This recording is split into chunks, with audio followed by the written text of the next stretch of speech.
likes to linger on the tongue. Get a bit of a kick to it, this one.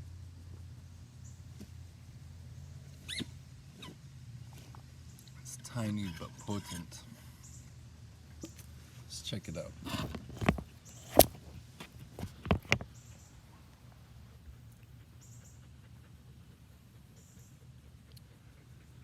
We get this one little oregano under the fennel. It's like a little bit of a mound. It's in the mint family, which all this mint around it. This one spreads a lot. This oregano will spread a little. Yeah, but not too much. A lot of times they spread a bit, but they tend to be a bit of a mound like that.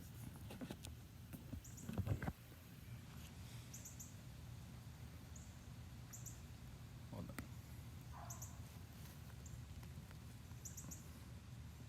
So check it out structurally. It is in the mint family. So opposite leaves, simple leaves. And the structure that I'm going to show you over and over and over, and hopefully you'll get it. See how there's like a big leaf here? It's a bigger leaf. And some of these are getting kind of yellow and spotty. They're a little overdone. And actually that one might have got pooped on, so that's gone. A little bit of white on it. But, so again, with most of these, if I didn't pick the branch, if you're just picking it, if you pick the big ones, then the little ones are ready to come out. Like a lot of other things, like this mint, a lot of other things in the family. It's pretty closely related, I guess, to the sages and the rosemaries and this and that and the thyme, kind of chemically. A lot of really, really cool stuff going on in this. It's a powerful little plant. Hey, hey, drop it. Drop it.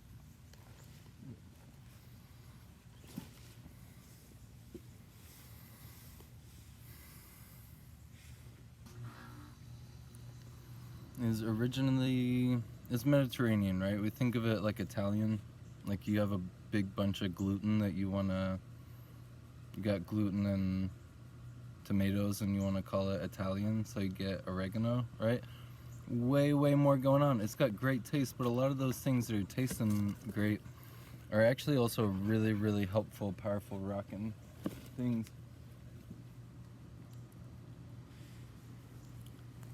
Got a zing, it's got that kick. It's like Zeus. They say it was originally kind of developed on the plantation at Olympus, and its name means, it's something about the brightness of the mountain, which if you can find one flowering and eat it, I would love to see a picture of your face or a video as you eat that. You tell me if you experience the brightness of the mountain. And so very warming. It's great when you're sick. It's really great when you're sick. It's warming, it's antibacterial. It's on my staff list.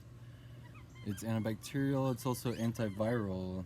I'm not sure, is anyone looking into that for antivirals? This is antiviral and it's around. You got some of this, whether you know it or not. And it helps with all kinds of things. It's like cold and flu. A lot of times it's going to help with your achy muscles and stuff. You can use the oil in a bath, or some people do it on their feet, or if you have an earache, or if you have a toothache, or gum disease, all kinds of things that this plant does. It's pretty wonderful. I haven't appreciated it much, and like most of us just think like, hey, we want Italian. I'm not craving Italian, so we don't do oregano. But it's great. It's really great when you're sick. It's been on my list. It's been coming up over and over so many times. It's just always on my list when I get sick. And a bunch of them that are in common. And I feel like a good Italian seasoning blend and a curry, just in general, because they just help with so many things. There's a bunch of good antioxidants in here. Bunch of powerful stuff though. You gotta be careful with this one, kind of, because some, like, I think it's the limonene, or however you say that, that you can actually use an extract of that for mineral terps or turpentine, but less toxic if you inhale it. So powerful, right?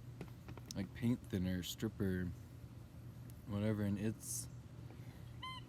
yes, it's good, but in small doses. It's gonna kill out good bacteria as well as bad bacteria. I was actually kind of cautious. I didn't want to use this originally with the staff because it's so intense. You're gonna lose some of the good with the bad, but sometimes you need that. Right now I need that great when you're really, really sick and you need some intense medicine. And this one's really, really tiny. It's one where like less is more, and it's so tiny and kind of labor intensive to pick off a bunch of little leaves individually.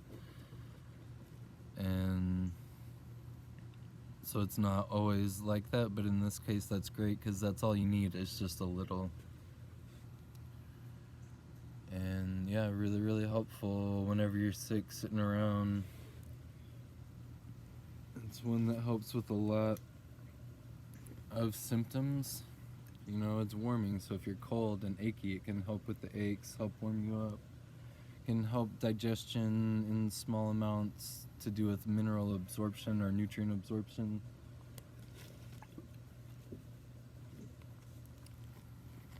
Stuff like that. But then again, yeah, too much and it's gonna clear out the good stuff as well as the bad. Respect just a little.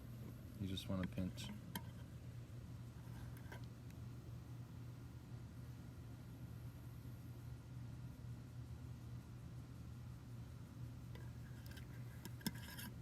Yeah, all kinds of cool stuff. Antioxidants. It's got that rosmarinic acid. All kinds of cool chemicals and compounds in this one. And all kinds of actions. But it's one that just now I'm to the point where it's been on my list so many times in the past few years that just whenever I get sick, I've gotten so many kinds of sick, or my sickness has manifested as a bunch of different things. And whenever I look up, natural remedies, solutions, whatever, it keeps being on my list. And so I'm coming to respect this one more and appreciate why it is a really common herb. We overlook it because it's common. And we do, and don't even tell me you don't. If you don't think you have any herbs in your house and you don't cook with herbs, you have oregano. Don't tell me you don't. I've been at couch surfing, house elf, cleaning up people's kitchens while they're away in the world doing whatever it is people do out there, muggle stuff, and I've cleaned a lot of people's kitchens, and I found there's always oregano. There's always a stash of oregano. You got one or two things. There's some there. Sometimes you put it in superfood and people they forgot they had it. Everyone's got some, even if you don't have herbs. There's oregano in your house. And I really do wonder, have people been looking into it for its antiviral? I believe it's clavicrol or something. That is the antiviral part of it. I don't know if that could help with the virus that's around, but I'd be like, hey, let's check it out, right? And wouldn't it be handy if it was, because everyone's got some. And if not, it might help with a lot of the other stuff. It's definitely really helpful, like bronchitis, asthma, congestion, kind of throat stuff, like cough and cold, flu, that kind of stuff. I wouldn't say it's an expectorant, but it's going to help clear up the lungs, so if that's what you're really worried about. If you're one of those that has those kind of issues in your life.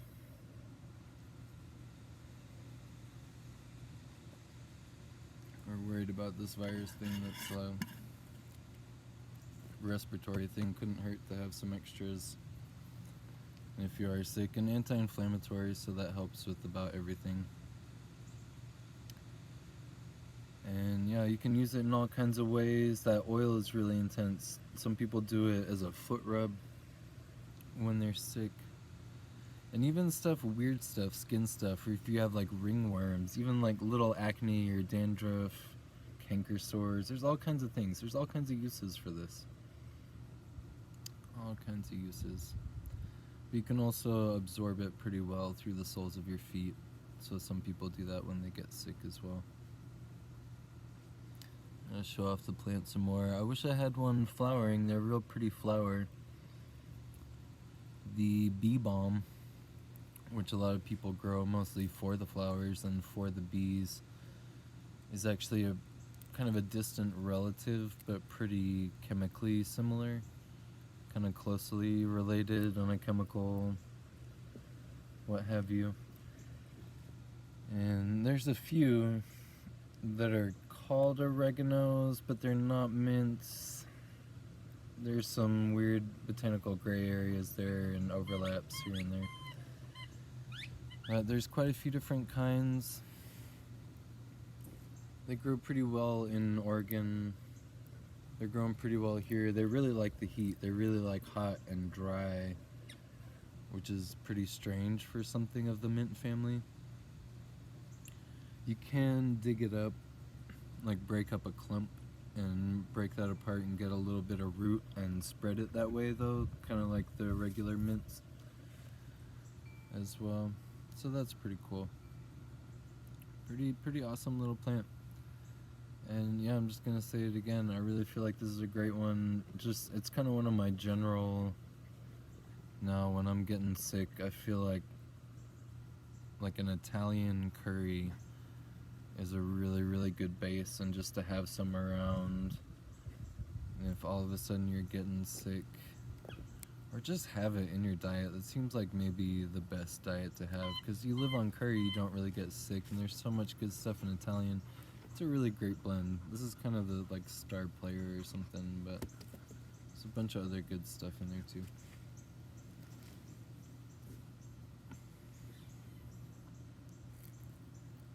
And yeah, that's what we think of it, and that's where it's from. Big in the Mediterranean. It was from Greece, but the Romans kind of spread it around when they got all up in it, and we're moving around the rest of the world from there. You know, brightness of the mountain. Oregano. It's kind of hairy, this one. Not sure exactly what type this is. I gotta grow some more of these. They're all gonna be a bit different. I'll play with this one more. I appreciate this one more and more. So working with it more and more, and it's potent. When I used it topically, the oil, you kind of gotta dilute it, but I did that on my staff, and I can feel it. It kind of burns. You know it's doing stuff. It's kind of got that fire. Again, send me a picture if you eat an oregano flower. I want to see a picture of your face. Tell me if you think it feels like there's a little Zeusical lightning experience in there. If you're feeling the brightness of the mountain. Gifts from Mount Olympus, gifts from the gods. Thank you, oregano.